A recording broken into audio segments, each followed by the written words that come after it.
Thank Thank you. you. Okay. Well, that was a great start. We can keep on that same course here. The next panel is going to be addressing reflections from the early VBID adopters. You're going to hear some quite different perspectives here than what you just heard. Again, what this group has in common with the first group is that they're early adopters, but their sector perspectives are quite different and their outlooks are quite different too. And so we'll just start, we'll go right down with Mike, then Joan, then Lonnie, then Katie. Mike Critelli, remind us who you are and like, how'd you get pulled into this? Mike Critelli. I was the head of HR and then eventually the CEO of Pitney Bowes. And by the way, I am now the CEO of a company called MoveFlux, and I am co-founding what's called the Make Us Well Network. In 1991, I stumbled upon the Dartmouth Atlas survey, in which I learned that there was this category of healthcare called preference-sensitive care, where there was a 5-to-1 spread in costs with essentially no difference in outcomes. And I came to realize that if we looked at what the low-cost spend areas with higher performance were doing as a self-insured employer, we could drive much better health and health care at a much lower cost than we were getting outcomes for at Pitney Bowes. And then from there, my team, which was led by Dr. Jack Mahoney, who had come over from Aetna and Hewitt, and David Hom, just kept the logic going on everything from emphasizing prevention in our design, navigators for mental health and substance abuse, more conservative healthcare for conditions like obesity, and the giving away of branded chronic disease medications. We started to get positive impacts from those kinds of tools, and it just created great forward momentum. Mike, say just a little bit more about Pitney Bowes' interest in this and why it had a pivotal role. Mike? Pitney Bowes was a company that had always been very pro-employee, very generous on the benefits side. We couldn't continue to have the generous health benefits in terms of how much we were spending. And in fact, we used to have something called the hidden paycheck that showed people how much we were spending over and above their salaries on their behalf. And I came to realize it was more important the results we were getting than the amount of dollars we were putting in. And we had to do a lot of things in the early 90s to cut back on open-ended pension and retiree medical benefits. But we had to deliver something that people perceived to be of very high value in the present. And giving people a feeling of being in better health was very tangible, it was current, and it had more power than something they were going to get years into the future. So interesting, you had a broader than usual concept of the value of your employees. And by the way, improve quality of life and their productivity at the same time. Thank you. So Joan, how'd you get pulled into this as an early adopter? And remind us of what you're doing these days.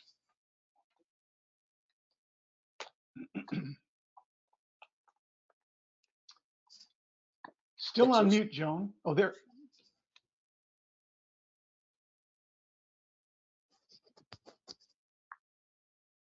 Not yet.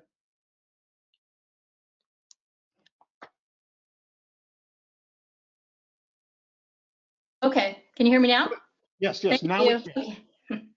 Okay, I was now I am happily retired, more or less. I do some consulting, but at the time I was pulled into sort of value-based care, evidence-based medicine.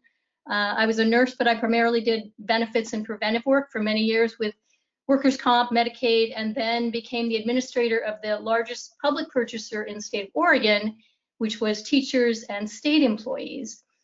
Long history of evidence-based medicine, starting, Dartmouth Atlas and ELSA forward to redesign our Medicaid program to encompass more people. So those ideas were very alive in Oregon, and the two benefit boards that ran these programs were very much dedicated very early on to preventive care. So those were free services starting very early on for our employees, who also had very generous benefits.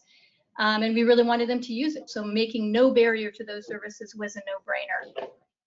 I only met Mark after we had moved to the low value services with a bar in front of them, meaning cost, which we called the additional cost tier, and likened to a pharmacy benefit. And then we later added some of what your previous panel talked about was free weight management. We already had free tobacco cessation. We did mood assistance, therapy, exercise was free, a lot of team-based, evidence-based services to encompass the whole picture of health. And it was all tremendously successful in reducing our costs, and people's risk factors went down, and they were very much happier with their benefits overall and using the right services. So Joan, was the appeal to you then as a clinician as well as a manager? Absolutely. I mean, from the beginning, this idea that we're talking about a health benefit, and yet we're never talking about health. We're talking about being sick. We're talking about hospitalization. And in every area I worked in, that was the primary focus. That's where the money and the interest was. And when you talk to most people, they want to feel a little better. They want to feel a little bit less lonely. What people really want, maybe lose a few pounds, is so simple. And yet we don't give them the skills to help them manage those things. And once they have those skills and can build on them, their quality of life goes through the roof. They don't need all these extra services. So to me, that was always the no-brainer, but hard to get people's attention. Hard to get their attention, and hard to manage the benefit design to enable that, I guess. Exactly, which is the other side of what was talked about earlier, but the doctor, when the physician can make an impact, is on these acute heart attack, right? But on the benefit side, you can say you have to address your risk factors or we'll penalize you.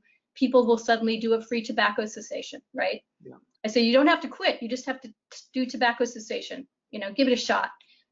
So we weren't saying you had to succeed, we were saying you had to try, and that was tremendously successful. Got it. Thank you. This helped enable it. So Lonnie Reisman, you've had a rather interesting and early role here. So what was the initial kind of pull or hook for you for VBID early on? Yeah, well, first, thanks for having me. It's an honor to be here. It occurs to me as I've been participating that I might not have had a career had it not be for VBID, which has been fundamentally woven into everything I've done. So let me explain. Please do. My name is called Health Reveal now. Prior to that, I was Chief Medical Officer at Aetna. And before that, I was the CEO of a company called Active Health. And really, my entire orientation has largely been about the deployment of evidence-based standards, clinical nuance, to use a term that Mark Fendrick uses, to individual patients. And way back when, with Active Health Management, we were working mostly with Marriott and some other self-funded employers to get patients access through ordering by their physicians to certain pharmaceutical agents. And it occurred to me then, and it's been painfully apparent to me throughout my career, that to the extent that we can overcome clinical inertia and get doctors to write for high value services, if the patient can't afford them, then it's all moot. It just doesn't matter. So way back when, we were making suggestions, which I thought were pretty elegant, about this or that pharmaceutical agent for Marriott employees. And the feedback we were getting from the data and from actually speaking with patients through care managers was, I just can't afford it. So without the advent of VBID and the ability to adjust out-of-pocket costs, we would have failed.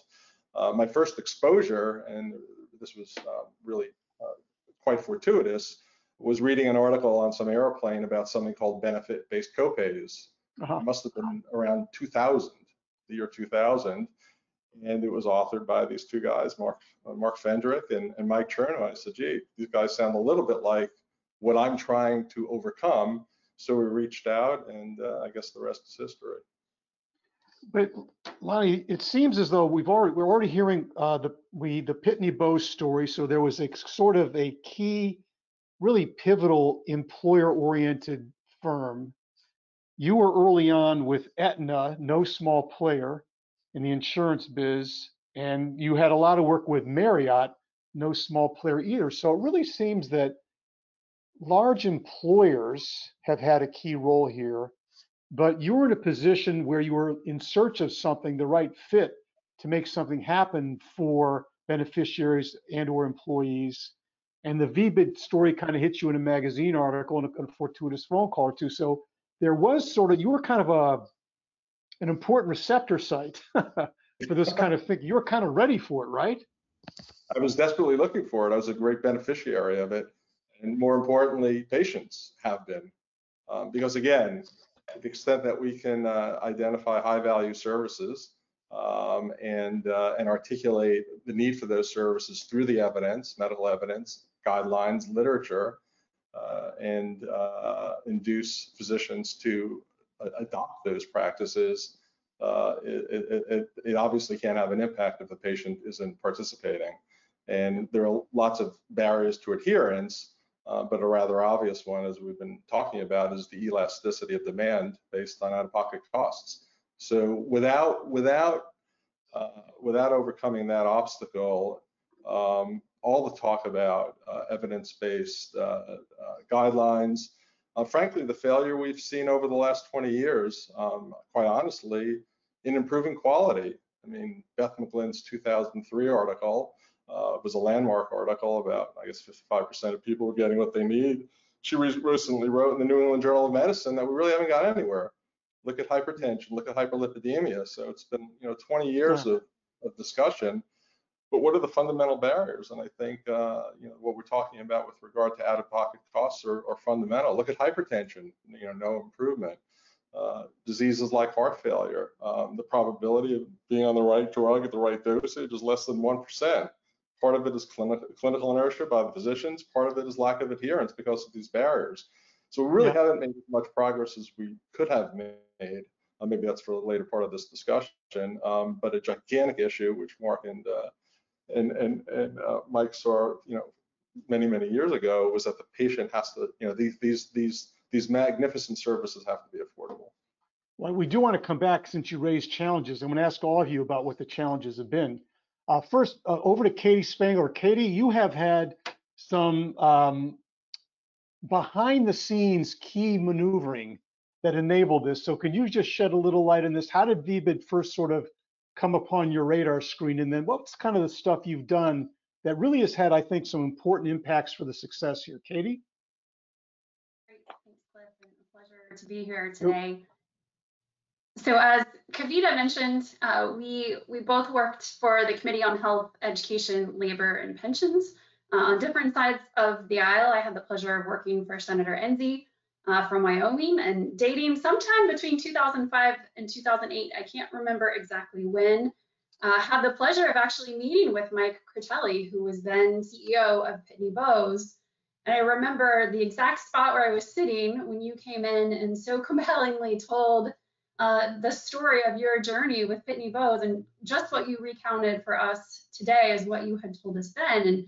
And dating back as long ago as that was, and kind of on the cusp of healthcare reform, when the possibility was still that the ACA would end up being bipartisan, and being a part of discussions along with Kavita and others about 2713 of the ACA, which as we've all heard, is the preventive services without cost sharing.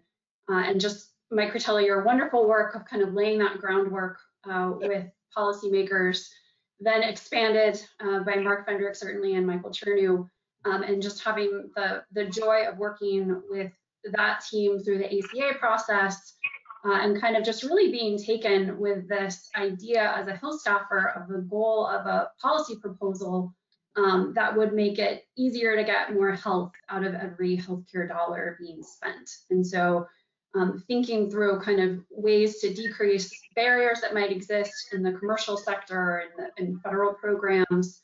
And so through that work, not only kind of the ACA in 2713, but also, at the suggestion of Karen Agnani early on, after I had left Capitol Hill and was working with Mark Fendrick and Mike Chernew, because again, I was just so taken with this concept.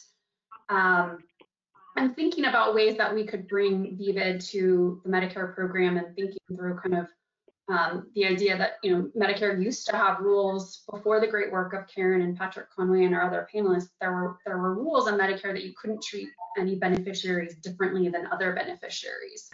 And so working through the demonstration program to kind of soften some of those rules to allow there to be kind of preferential treatment if, you know, you did have a patient with diabetes and you wanted to say that, you know, the eye exams or the cholesterol lowering medications for those patients could be free, but you might still charge a copay to other patients that didn't have diabetes, and seeing kind of the impact that that would have on the beneficiaries and how just the positive effect that it would have. And then also working, you know, more recently within the health savings account, high deductible health plan space, and happy to get into more of that. Katie, at the time, and there might be lesson for now, but at the time, what was going on politically that made VBID concepts more or less attractive on the Hill? And was it bipartisan truly or not? What made it work at that point? Yeah, so it's funny, you have these moments that will always stand out in history, and one of mine was when we were having the bipartisan discussions about the ACA.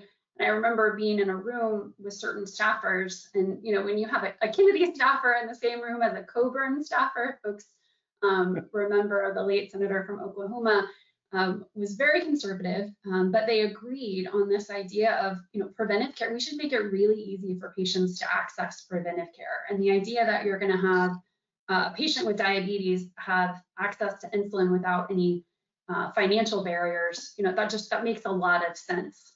And so, you know, I remember poignantly those meetings where this whole notion of 2713 kind of developed, and the idea that you would allow or actually, you know, technically require, and, you know, that's a big difference between, you know, a shall and a may. And when you're drafting legislative language, and the idea that, you know, thou shalt cover without cost sharing anything with an A or a B recommendation from the Preventive Services Task Force.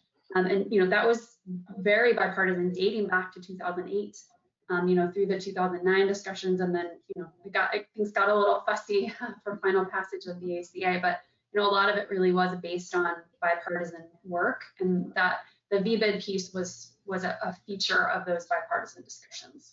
So Katie, please don't answer it now, but I just want to kind of leave a thought with you to which you might return later. And that is this: in the context of potentially expanding benefits, you know, broader benefits, more liberal design, maybe liberal is the wrong word, a more permissive access and so forth. Is there any presence or future for that thinking in now today's political climate? You described what was going on then. I'm asking you to kind of think about today's political climate and how receptive it might be to this broader thinking. And we'll come back to that. Mike Critelli, thinking back on what worked and what didn't, you told us the Pitney Bowes story. Were there any particular challenges there, and or would you have done anything differently to advance even further? So what would you have done differently, and or challenges that you faced along the way, Mike? Well, two things. First of all, I want to thank Katie. I had a great team behind me, Dr. Mahoney, David Hom, the head of HR, John Torson, that worked and understood what we were trying to accomplish. Two things. One, if we had it to do over again, for example, Healthcare University, we received the COOP award, and it gave people benefit credits for the next year's premiums. What you need to do now is have more immediate feedback in terms of rewards and also behaviors you want to discourage. So I think immediacy is actually more important than quantitative rewards. It's rapid signaling as opposed to how much signaling you do. Secondly, we have to recognize that we have diverse populations. And my current company, my colleagues are working on algorithms to try to figure out, with vaccine hesitancy, what messages, what channels, what spokespeople, what processes do you have to employ with one subset of the population versus another. We gave away medications for free. that worked for a few percentage points of the population. But when I look at the complexity of medication non-adherence, there are probably 10 to 12 reasons people do not take their meds. And if we're going to design a value-based health plan today, you try to recognize and segment what all those reasons are and respond to them, because we have to recognize population diversity more than we did when we were doing our plan designs. Great point. So at the time, it was kind of hard to discern the significance of heterogeneity across populations. Having recognized that now, looking back, there are obvious current applications for it now, correct, Mike? I mean, Yes. That sounds like the point. And with all the attention we're getting to understanding social determinants of health and the extraordinary disparities that have been made worse by COVID and so forth, or been revealed by COVID and made worse, we can apply those lessons now. And you talked a bit about data and algorithms and so forth. Give us a little hint, Mike. Give us a little hint about how a VBID-oriented thinker would apply that to the issue of diversity. First of all, today you could use telehealth much more extensively with targeting the messages. I also, if I go back to what Karen Agnani said in the prior presentation, the value of coaches. I think coaches today, we can know a lot more about the people that they're coaching and be a lot better. And we provided gross incentives to get people to use coaches for mental health and substance abuse as they were trying to think about entering the healthcare system. What we would do now, and what I would suggest, and there are companies actually doing this, is to proactively look not just at health data, but at other personally identifiable data on work performance, absenteeism, disability, workers' comp, changes in quality of work. And we would do more rapid outreach to certain populations to detect undiagnosed and untreated mental health conditions. So I think today the system would be far more dynamic than it was when we were there. We were great at price signaling for those who were actively trying to find solutions to known health problems. Today, we would be doing much more outreach proactively so that we could deal with latent health problems. Got it. Well, Mike, you were a forward thinker then and you're a forward thinker now. So let's capture those ideas and I hope those algorithms work out. Thank you. Joan, so kind of looking back then, Joan, what were the kind of apparent barriers or hurdles at the time and other challenges? And what could you maybe take forward from any lessons there, Joan? The challenges were for us that nobody was doing what we were planning on doing. We'd already done the free preventive services from the recommended task force. So there wasn't anybody I could talk to, no other employer who was doing a high bar, which we call the additional cost tier. I had a name of one who was thinking about it, but he basically nearly hung up on me and said, good luck. So really it was communication. How do you share this with people? What we wound up doing was putting a $100 and a $500 additional cost in front of people for high-tech imaging, spinal surgery for pain, hip and knee replacement, some of those kind of things. And at the same time, we rolled out free weight management and other free, more health promotion services. And what we found early on was that if you talk about the free Weight Watchers before you talk about the other, people are so happy to talk about weight management that's going to be in their workplace or they could do it at home. That whole thing became socially a much bigger message for people. And even the people who maybe had a hip surgery or were thinking about it, they understood, like you do with a pharmacy for a brand or generic, they're putting a little bit higher bar in the place. You aren't saying you can't do it. You aren't saying it's a bad idea. You're saying, talk to your doctor about it. Talk about the options. So that combination of what you're sharing at what time was important, and we learned that pretty quickly. We actually had a very smooth rollout, and at the same time promised our boards we would watch what happened, that we wouldn't be negatively impacting people's health outcomes in the future. And that work was just published within the last year, that there were no negative health outcomes as a result of people having those cost sharing.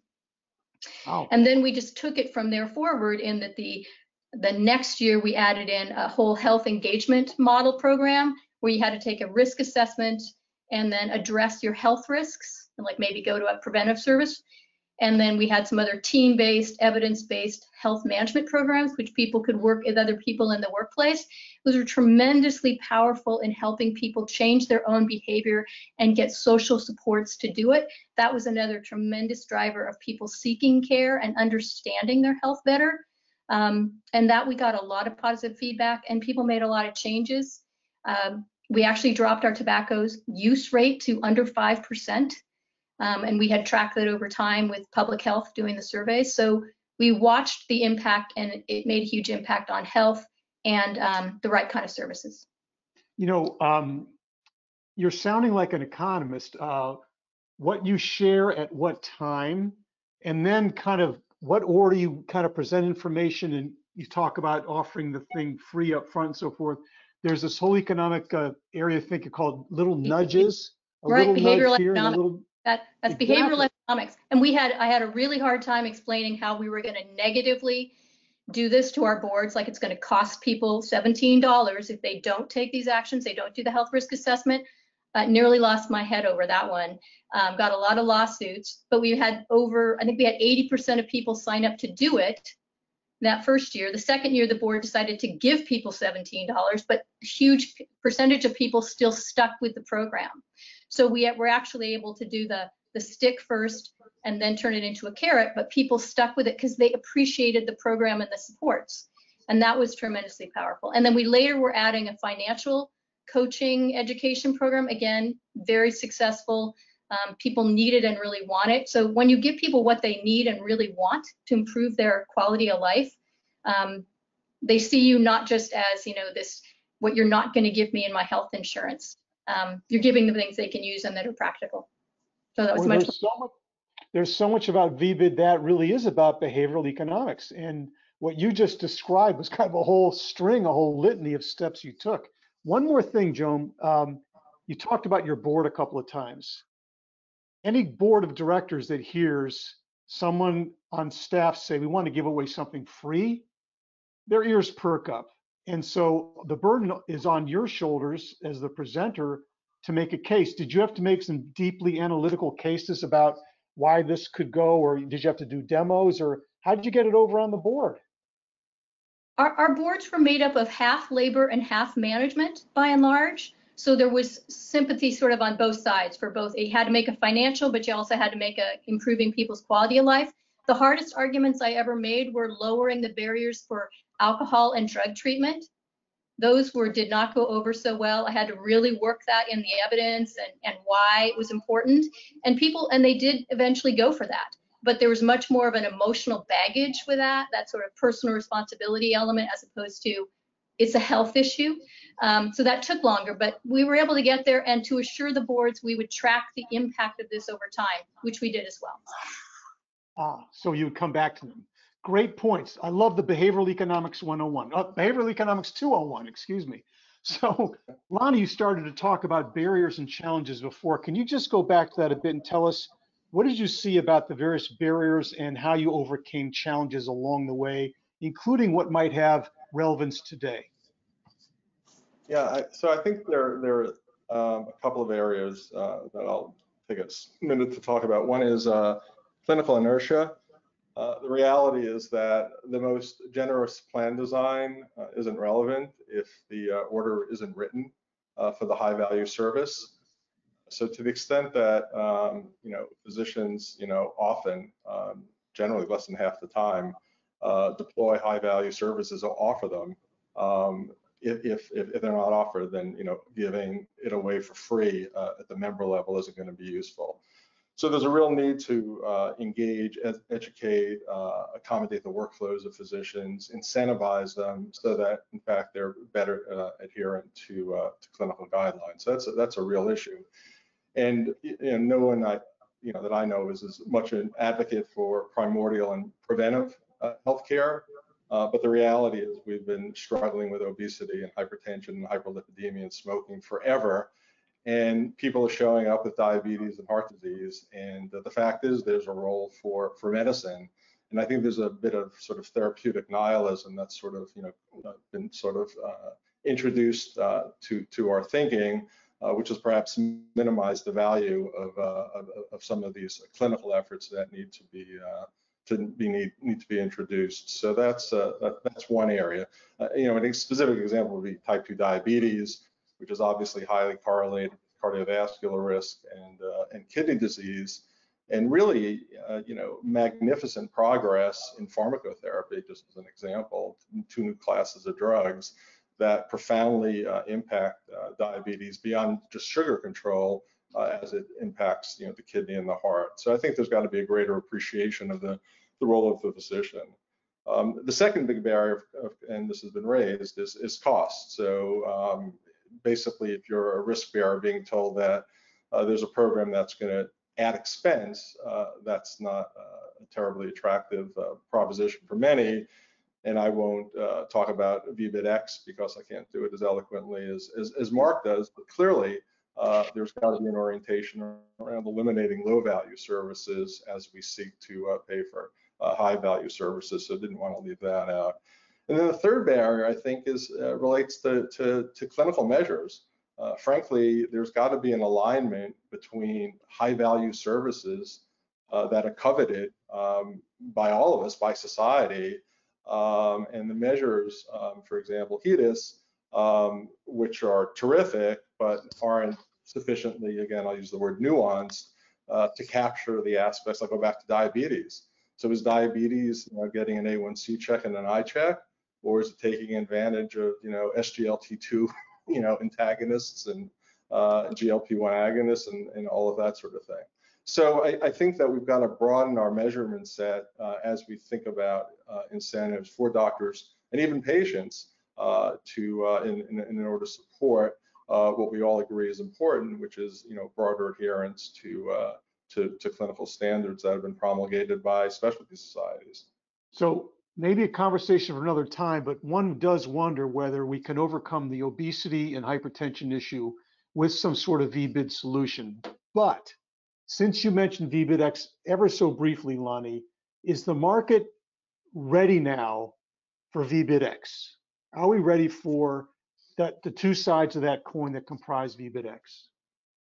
So I think the answer is yes for 2 reasons. One is, I think, philosophically, we've been talking about waste forever. Certainly, my days at Aetna, we spent a lot of time looking at overutilization in low risk populations that are not likely to benefit. I would argue that we don't spend enough time on high risk individuals who would benefit from other interventions, but I think we're ready for that conversation. And then the other piece of it is the technology to ascertain at the specific patient level what is high value and what is not. So any high value service in the wrong person is a low value service. And I think we have the technological abilities now with HIT, and we've certainly invested a lot in that. My company is very involved with that. But at the individual patient level, making that distinction between neutral, high value, and low value based on the physiologic characteristics of the patient and the benefits of the intervention, and to create perhaps even a sort of a dynamic plan design, a dynamic formulary, where a certain product isn't stuck in a certain tier, but it moves based on the physiologic imperative for a particular patient. So I think the technology can support that. I think society understands now that we've got to grapple with the cost issue. And there's a hard side of this, which is eliminating low value care. And frankly, we've been doing it for years in managed care with utilization management. So I think we are ready. Okay, good to know. Thank you, Lonnie. You're the source on that. Katie, I want to return to that earlier question. It's so, if you don't mind me saying so, it's really important now to understand the politics as they're evolving every day now, and how the lessons you learned about the political acceptance of VBID back then will or will not be acceptable in today's environment. What can you bring forward and not bring forward from your political experience that may be applicable today, given what we're trying to do now, which is to kind of augment or redesign benefit design and provide more services under the umbrella? Is it doable, Katie? Thanks, Cliff. So as a recovering Senate committee staffer, I think I always be such. One of the hats that I wear right now is the co-director of the Smarter Healthcare Coalition, which is a coalition based in DC. We have really broad membership, ranging from someone like the Juvenile Diabetes Research Foundation to the U.S. Chamber of Commerce to Families USA to Pharma to AHIP. All these guys are members of one coalition, which feels like no small feat in Washington. And so we have had tremendous success bringing this kind of coalition of, maybe typically folks that don't all sing from the same song sheet, actually asking together and going to Congress and going to the agencies and asking for kind of incremental steps to remove barriers to VBED. One example in that space that has been bipartisan and I think will remain so is this notion particularly on chronic conditions, given that, I think the statistic is, 86 cents on every healthcare dollar is spent to manage chronic conditions. And yet, unfortunately, with kind of the increasing popularity of higher and higher deductible health plans that are coupled with health savings accounts, as we heard from Jen Parker, those types of plans are really carefully regulated by the statute and then also by agency guidance. And so this is something that's been on the agenda, the VBED agenda, as well as the Smarter Healthcare agenda for a long time. I was thrilled that back in 2019, the Trump administration under Jen Parker's thoughtful leadership did advance notice 2019-45, which, not to get too wonky on the call, basically allowed certain chronic condition medications and services to be offered pre-deductible in these HSA eligible high deductible health plans. Also, kudos to Lonnie for your work at Aetna, kind of bringing this to the forefront way back quickly after the HSA statute was enacted back in 2003. I know you had done early work just kind of pointing to this as a problem. And so, again, it's small steps and it takes a while, but I do think taking smaller steps and really getting your ducks in a row as far as having the data, we had great data just showing how important it was to remove barriers to high value chronic disease prevention within these, highly regulated plans. And so there are, that work continues. The notice 2019-45 was kind of the first of what I view as many acts in the play, and hoping that, we can get that guidance expanded, but then also continue that there's bipartisan legislation in Congress, bipartisan, bicameral, that's, well supported. And I think if we can advance kind of those smaller bites at the apple, I do think that helps. Similar examples in Medicare Advantage, I think low value care is definitely the next thing. I think I'll piggyback on some of the comments that have been made regarding social determinants of health.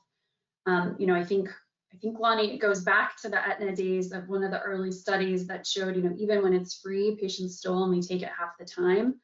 And so you need to think creatively. I mean, certainly you need to remove the financial barriers, but I do think you need to think more creatively even beyond that as to how can you further incentivize patients to do the right thing, providers to prescribe the right things, and just would echo the comments already made about, the technology is advancing, the, effectiveness of the medications is advancing, looking at kind of the benefit designs of large employers. We've heard from some large employers that have looked at the social determinants of health space and seen, maybe some of their employees don't live in neighborhoods where it's accessible to just go out for a walk after work and try to get your steps in. And so those employers have started allowing employees to use time when they're on the clock to exercise and avail themselves of the gym and things like that.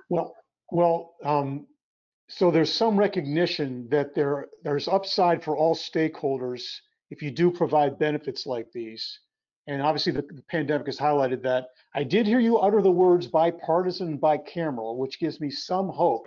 And I know that your current life, Katie, as opposed to kind of being an employee of the Hill, you're building coalitions of people who are trying to influence the Hill. And it sounded as well that some of your coalition partners aren't always their favorite bedfellows, but they are working together on this. So maybe I'm an optimist on hearing this. So we're going to run this to about 48 or 49 after the hour. A closing question, and please answer it in just a sentence or two, starting with Mike. And here's the closing question. If I could buy 1 day of your time for the next year, with the contract specifying that you're going to do something wonderful or pushing ahead the concept of VBID, Mike, what would you do 1 day a week for the next year if we bought your time? And I know you're not a cheap guy, but we said, go do VBID for a year now, Mike. What would you do? Sentence or two. I would look at the best motivational and incentive systems outside of healthcare, whether it's Starbucks, Amazon, Netflix, and I would see what they're doing as best-in-class motivators of behavior to apply it to healthcare. And I would also have just one other thing. I would hire alongside of me an anthropologist to walk people through the user experience on healthcare. I'm getting that. You've just made a lot of anthropology majors very happy. Thanks, Mike. So those are great. Joan, we could buy that 1 day of your time for next year. What would you do with it? VBID.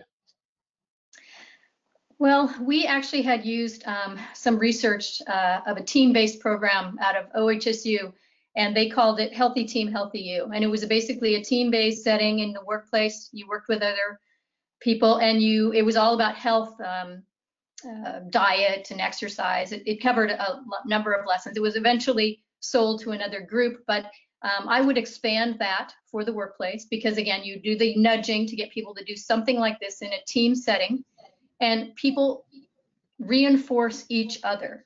And so I would add modules about mental health and sociability to reduce loneliness, to increase financial education and sort of self-coaching or coaching within a group. These were tremendously powerful for people. Evidence that changes their behavior in the long term and gives people what we're all craving now, which is real connection to other people. And I think can enforce the right habits that we want to see in the healthcare arena. I don't think it's so much about money. I think it's about social supports, and there's ways that we can do that we can all learn from. So you'd go about building these powerful modular packages because you've seen them work before. Thank you very much, Joan. First to Katie and then finishing up with Lonnie. Katie, I know people buy your time. But if I could buy your time 1 day a week and point you toward VBID, what would you focus in on, Katie? I would continue the work that's underway to make sure that there aren't barriers, either within federal programs or in the commercial sector, barriers that could, legislative or regulatory barriers that would prevent folks from advancing VBID. I think that's a really important piece. Okay, good, thank you. Lonnie, finishing up with you, if I could afford you 1 day a week, I don't know if I could afford you and Katie and Joan and Mike, but if I could and pointed you in the direction of VBID, what would you do? Just a sentence or two? Well, first thing is I'd go with the other guys, but having said that, what I would do is take advantage of the enormous investment being made in data science and health information technology to democratize value for everyone at the individual level and deploy VBID concepts to ensure that value is enjoyed by everyone. You're aiming high to democratize value, Lonnie, but I'm with you, and I'll keep paying you that day a week. I'm all with you. Thank you. I'll take it anytime. Thank you. Well, with that upswing of ambition, special thanks to Mike Critelli, Katie Spangler, Joan Kapovich, and Lonnie Reisman. You've led us through some of the wilderness in your stories, and you've pointed us to a better way. And we're all the better for it. I think that these are, and combining what you said with our previous panel, we are seeing some direction here. And Joan, I got to give you kudos again for behavioral economics and nudging. Love it. Thank you very much. Okay, we're going to give everybody, we will give you your 15-minute break. We're going to reconvene with session 3 at 2:05 Eastern time. Thank you all. This has been great so far. See you in 15.